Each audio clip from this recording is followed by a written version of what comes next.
ಎಲ್ಲಾ ಹಾನಿಯಿಂದ ಕೂದಲನ್ನು ರಕ್ಷಿಸುತ್ತೆ. ಬರೀ Amrit noni reach root premium hair oil. ಲೋಕಸಮರ ಹತ್ರ ಬರ್ತಾ ಇದೆ. ಮತದಾನಕ್ಕೆ ಇನ್ನೇನು ಕೆಲವೇ ದಿನಗಳು ಮಾತ್ರ ಬಾಕಿ ಉಳ್ಕೊಂಡಿರೋದು. ಇದೇ ಸಂದರ್ಭದಲ್ಲಿ ಲೋಕ ಚುನಾವಣೆಯ ಹೊತ್ತಲ್ಲೇ ಕೇಂದ್ರದ ವಿರುದ್ಧ ಇದೀಗ ರಾಜ್ಯ ಸರ್ಕಾರ ಪ್ರತಿಭಟನಾ ಅಸ್ತ್ರವನ್ನ ಪ್ರಯೋಗ ಮಾಡ್ತಾ ಇದೆ. ಕೇಂದ್ರದ ಬಿಜೆಪಿ ಸರ್ಕಾರದ ವಿರುದ್ಧ ರಾಜ್ಯದ ಕಾಂಗ್ರೆಸ್ ಸರ್ಕಾರ ಪ್ರತಿಭಟನೆಯನ್ನ ಮಾಡೋದಕ್ಕೆ ಮುಂದಾಗಿದೆ. ವಿಧಾನಸೌಧದ ಗಾಂಧಿ ಪ್ರತಿಮೆಯ ಎದುರು ಪ್ರೊಟೆಸ್ಟ್ಗೆ ಕೈ ಸಜ್ಜಾಗಿದೆ. ಈ ಕೂಡಲೇ ಈ ತಕ್ಷಣವೇ ಬರ ಪರಿಹಾರದ ಹಣವನ್ನ ಬಿಡುಗಡೆ ಮಾಡಬೇಕು ಅಂತ ಹೇಳಿ ಈ ಒಂದು ಪ್ರತಿಭಟನೆಯಲ್ಲಿ ಆಗ್ರಹಿಸಲಾಗ್ತಾ ಇದೆ. ಈ ಪ್ರತಿಭಟನೆಯಲ್ಲಿ ಸಿಎಂ ಸಿದ್ದರಾಮಯ್ಯನವರು, ಡಿಸಿಎಂ ಡಿಕೆ ಶಿವಕುಮಾರ್ ಆದಿಯಾಗಿ ಸಚಿವರು, ಶಾಸಕರು, ಎಲ್ಲ ಪರಿಷತ್ ಸದಸ್ಯರು ಭಾಗಿಯಾಗಿದ್ದಾರೆ. ಪರಿಹಾರದ ಬಗ್ಗೆ ನಿರ್ಧಾರವನ್ನ ತೆಗೆದುಕೊಳ್ಳೋದಕ್ಕೆ 1 ವಾರಗಳ ಕಾಲಾವಕಾಶವನ್ನ ಕೇಳಿದೆ. ಸುಪ್ರೀಂ ಕೋರ್ಟ್ ಬಳಿ ಸಮಯವನ್ನ ಕೇಂದ್ರ ಸರ್ಕಾರ ಕೇಳಿದೆ.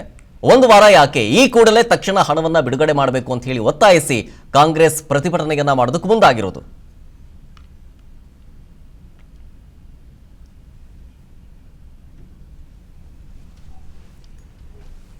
ಇದ್ರ ಬಗ್ಗೆ ಹೆಚ್ಚಿನ ಡೀಟೇಲ್ಸ್ ಕೊಡ್ತಾರೆ ನಮ್ಮ ಪ್ರತಿನಿಧಿ ಸಂಜಯ್. ನಮ್ಮ ಜೊತೆಗೆ ನೇರ ಸಂಪರ್ಕದಲ್ಲಿ ಜಾಯ್ನ್ ಆಗ್ತಾ ಇದ್ದಾರೆ. ಸಂಜಯ್, ಕೇಂದ್ರ ಸರ್ಕಾರದ ವಿರುದ್ಧ ಇದೀಗ ಪ್ರೊಟೆಸ್ಟ್ ಮಾಡೋದಕ್ಕೆ ಮುಂದಾಗ್ತಾ ಇರೋದು ರಾಜ್ಯ ಸರ್ಕಾರ. ತಕ್ಷಣವೇ ಬರ ಪರಿಹಾರದ ಹಣ ಬಿಡುಗಡೆ ಮಾಡಬೇಕು ಅಂತ ಹೇಳಿ ಪ್ರೊಟೆಸ್ಟ್ ರೂಪುರೇಷೆ ಬಗ್ಗೆ ಹೇಳೋದಾದ್ರೆ ಶರತ್, ಕೇಂದ್ರ ಸರ್ಕಾರದ ವಿರುದ್ಧವಾಗಿ ಕರ್ನಾಟಕ ರಾಜ್ಯ ಸರ್ಕಾರದ ಸಚಿವರು, ಶಾಸಕರು, ಒಟ್ಟಾರೆಯಾಗಿ ಕಾಂಗ್ರೆಸ್ ಮುಖಂಡರು ವಿಧಾನಸೌಧದಲ್ಲಿ ಕೇಂದ್ರ ಸರ್ಕಾರದ ಬರ ಪರಿಹಾರ ವಿಚಾರದ ವಿಳಂಬ ಧೋರಣೆಯನ್ನು ಖಂಡಿಸಿ ಪ್ರತಿಭಟನೆಯನ್ನು ಮಾಡ್ತಾ ಇರ್ತಕ್ಕಂಥದ್ದು. ವಿಧಾನಸೌಧದ ಗಾಂಧಿ ಸ್ಟ್ಯಾಚ್ಯೂ ಏನಿದೆ ಅಲ್ಲಿ ಪ್ರತಿಭಟನೆಗೆ ಸಜ್ಜಾಗಿರ್ತಕ್ಕಂಥದ್ದು. ಈಗಾಗಲೇ MLCಗಳು, ಕಾಂಗ್ರೆಸ್ನ ಕಾರ್ಯಕರ್ತರು ಎಲ್ಲರೂ ಸಹ ವಿಧಾನಸೌಧದ ಬಳಿ ಬರ್ತಾ ಇರ್ತಕ್ಕಂಥದ್ದು. ಏನು ಈಗ ನೀವು ನೋಡ್ತಾ ಇದ್ದೀರಾ, ಏನು ಕಾಂಗ್ರೆಸ್ ಶಾಸಕರಂತ ರಿಜ್ವಾನ್ ಅರ್ಷದ್ ಅವರು, ಜೊತೆಗೆ ನಾಗರಾಜ್ ಯಾದವ್ ಅವರು ಎಲ್ಲರೂ ಸಹ ಬರ್ತಾ ಇರ್ತಕ್ಕಂಥದ್ದು. ಏನೋ ಕಾಂಗ್ರೆಸ್ ಪ್ರತಿಭಟನೆ ಏನಿದೆ ಈ ಬಗ್ಗೆ ಮಾತಾಡಲಿಕ್ಕೆ ನಾಗರಾಜ್ ಯಾದವ್ ಸಹ ನಮ್ಮ ಜೊತೆಗಿದ್ದಾರೆ. MLC ನಾಗರಾಜ್ ಯಾದವ್ ಸರ್, ನಮಸ್ಕಾರ.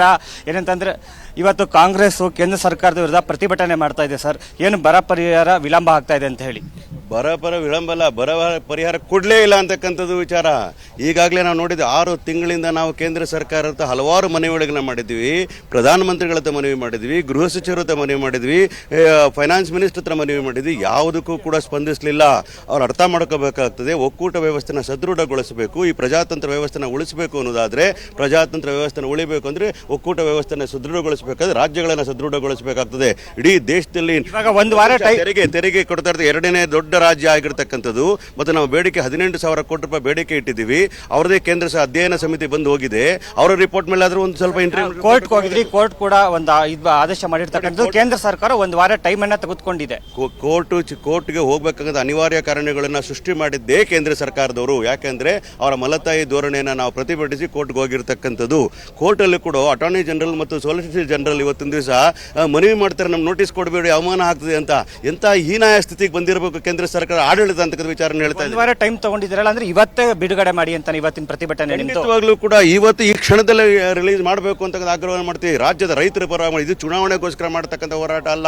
ರೈತರಿಗೋಸ್ಕರ, ಕನ್ನಡಿಗೋಸ್ಕರ, ಕರ್ನಾಟಕದ ಹಕ್ಕನ್ನು ಪ್ರತಿಪಾದನೆ ಮಾಡ್ತಾ ಇದ್ದೀವಿ. ಮಾಡದೇ ಇದ್ರೆ ಇನ್ನೂ ಹೋರಾಟಗಳನ್ನು ಹೆಚ್ಚು ಮಾಡ್ತೀವಿ. ಚುನಾವಣೆಗೋಸ್ಕರನೇ ಮಾಡ್ತಿರೋ ಪ್ರತಿಭಟನೆ ಅಂತ ಚರ್ಚೆಗಳು ಇರ್ತಕ್ಕಂಥ. ಖಂಡಿತವಾಗ್ಲೂ ಕೂಡ ಇಲ್ಲ. ನಮ್ದು ಯಾವುದೇ ಗ್ಯಾರಂಟಿಗಳಿದ್ರು ಚುನಾವಣೆಗಳಿಗೋಸ್ಕರ ಅದಲ್ಲ. ಅದು ಮಹಿಳೆಯರನ್ನ ಸಬಲೀಕರಣಗೊಳಿಸಲಿಕ್ಕೋಸ್ಕರ, ಬಡತನದ ನೇರಕೆಯಿಂದ ಜನಗಳನ್ನ ನಿರ್ಮೂಲನೆ ಮಾಡಲಿಕ್ಕೋಸ್ಕರ ಮತ್ತು ಅವರಿಗೆ ಸಹಕಾರ ಮಾಡತಕ್ಕಂಥ ಚುನಾವಣೆಗೋಸ್ಕರ ಅಲ್ಲ. ಮತ್ತು ಈ ಹೋರಾಟ ಕೂಡ ಹೇಳ್ತಾ ಇದೀನಿ, ಬರಗಾಲ ವಿಚಾರದಲ್ಲಿ ಚುನಾವಣೆಗೋಸ್ಕರ ಅಲ್ಲ, ರೈತರಿಗೋಸ್ಕರ ಅನ್ನೋ ಹೇಳ್ತೀವಿ, ಕನ್ನಡಿಗರಿಗೋಸ್ಕರ ಅನ್ನೋ ಮಾತು ಹೇಳ್ತೇವೆ. ಶರತ್, ಕೇಳಿದ್ರಲ್ಲ, ಇದು ಏನಂತ ಅಂದ್ರೆ ನನ್ನ ಜೀವನದಲ್ಲಿ ನಾನು ಮಾತ್ರವಲ್ಲ, ನನ್ನ ಕೂದಲು ಕೂಡ ಆಗಿರ್ಬೇಕು ಸ್ಟ್ರಾಂಗ್ ಅಂಡ್ ಸ್ಟೈಲಿಶ್. ಬರೀ Amrit noni reach root premium hair oil ನೊಂದಿಗೆ. Reach root premium hair oil. ಕಾಂಗ್ರೆಸ್ನ MLC ನಾಗರಾಜ್ ಅವರ ಮಾತಾಗಿತ್ತು. ಇವತ್ತು ಪ್ರತಿಭಟನೆಯಲ್ಲಿ ಎಲ್ಲರೂ ಸಹ ಭಾಗಿಯಾಗ್ತೀವಿ. ಕೇಂದ್ರ ಸರ್ಕಾರದ ವಿರುದ್ಧವಾಗಿ ನಾವು ಪ್ರತಿಭಟನೆಯನ್ನು ಮಾಡ್ತೀವಿ. ನಾವು ಚುನಾವಣೆಗೋಸ್ಕರ ಏನು ಪ್ರತಿಭಟನೆಯನ್ನು ನಡೆಸಲ್ಲ, ರಾಜ್ಯದ ಜನರಿಗಾಗಿ, ರಾಜ್ಯದ ಸಂಕಷ್ಟದಲ್ಲಿರ್ತಾ ಒಂದು ಜನರಿಗೋಸ್ಕರ ನಾವು ಪ್ರತಿಭಟನೆಯನ್ನು ಮಾಡ್ತಾ ಇರ್ತಕ್ಕಂಥದ್ದು. ಒಟ್ಟಾರೆಯಾಗಿ ಈಗ ಕಾಂಗ್ರೆಸ್ನ ಶಾಸಕರುಗಳು ಮತ್ತು MLCಗಳು, ಮುಖಂಡರುಗಳು ವಿಧಾನಸೌಧಕ್ಕೆ ಆಗಮಿಸ್ತಾ ಇರ್ತಕ್ಕಂಥದ್ದು. ಇನ್ನೇನು ಕೆಲವೇ ನಿಮಿಷಗಳಲ್ಲಿ ಕಾಂಗ್ರೆಸ್ ಪ್ರತಿಭಟನೆ ಶುರು ಆಗುತ್ತೆ. ಕೇಂದ್ರ ಸರ್ಕಾರದ ವಿಳಂಬ ಧೋರಣೆಯನ್ನು ಖಂಡಿಸಿ ಪ್ರತಿಭಟನೆಯನ್ನು ಮಾಡ್ತಾ ಇರ್ತಕ್ಕಂಥದ್ದು. 1 ವಾರ ಕಾಲಾವಕಾಶ ಕೇಳಿದ್ರು, ಇಲ್ಲ ಇವತ್ತೇ ಬಿಡುಗಡೆ ಮಾಡಿ, ಇಂದು ಸಂಜೆ ಅಷ್ಟರಲ್ಲೇ ಬಿಡುಗಡೆ ಮಾಡಿ ಅಂತ ಹೇಳಿ. ಅನುಕ್ಷಣದ ಸುದ್ದಿಗಳಿಗಾಗಿ ವಿಸ್ತಾರ ನ್ಯೂಸ್ ಯೂಟ್ಯೂಬ್ ಚಾನೆಲ್ ಸಬ್ಸ್ಕ್ರೈಬ್ ಮಾಡಿ. ಹೊಸ ಸುದ್ದಿಗಳ ನೋಟಿಫಿಕೇಶನ್ಗಾಗಿ ಬೆಲ್ ಐಕಾನ್ ಕ್ಲಿಕ್ ಮಾಡಿ.